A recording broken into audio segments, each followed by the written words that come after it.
ทางตันต้องมีอันเป็นไปหากแท้แต่ขอบ่ได้เพราะใจเจ้าถูกเขาจอ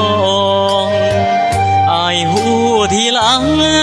ว่านางนั้นมีเจ้าของหมายมันลอนกินดองเราสองจำต้องตัดใจ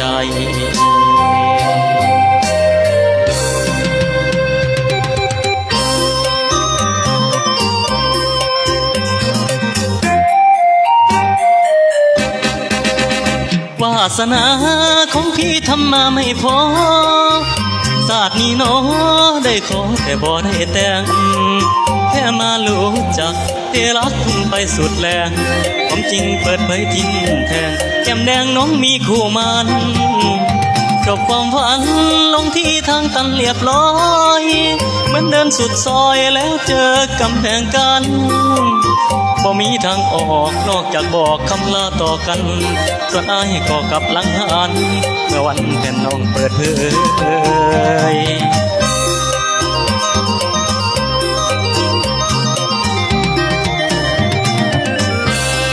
พังเขาเย้ยบัดย้ำความจริงเห็นแจ้งมาสู่พังเขาเย้ยบัดย้ำความจริงเห็นแจ้งมาสู่เขาปาน้ำว่าเฮาสั่งสู่ไปเลยญาติผู้เขาโอ้ตัวเราเกือบเป็นสู้โดยไม่รู้ตัวโอ้แม่ทุนหัวเห็นไอ้เป็นตัวอะไรมีคู่มันแล้วมาบอกฮักไอ้ทำไมไอ้ทำย้ำใจจึงได้เห็นน้ำตานางได้ฟังว่านางมันโดยไม่ลักจึงได้เสียหลักมาลักกับไอ้อำพราง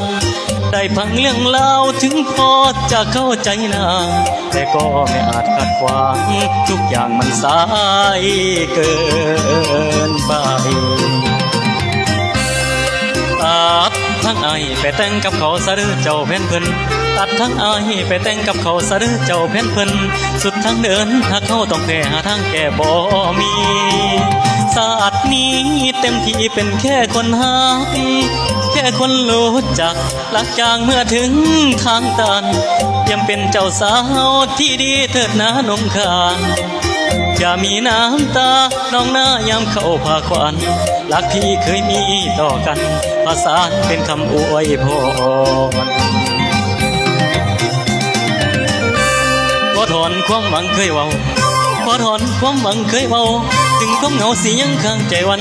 พอทางตันมันเดินหน้าบ่ได้ตัวอายสิปล่อยวางรักเราจังขอให้นางลืมพี่เป็นเมียที่ดีของเขาเด้อ